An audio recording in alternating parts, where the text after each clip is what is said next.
Welcome back, my dear beautiful friend. If you are confused your Samsung phone processor Snapdragon or Exynos, don't worry. You are in the right place to easily check your CPU space. So let's get started. First of all, install a trusted third-party apps. To do that, simply unlock your phone, then open the Google Play Store. Use the search bar at the top or bottom menu bar. Here, simply search for processor check.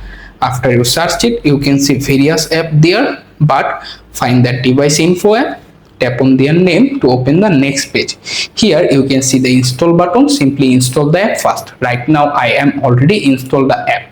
After the installation is complete, simply tap on the open button, then give it a some of permission if needed.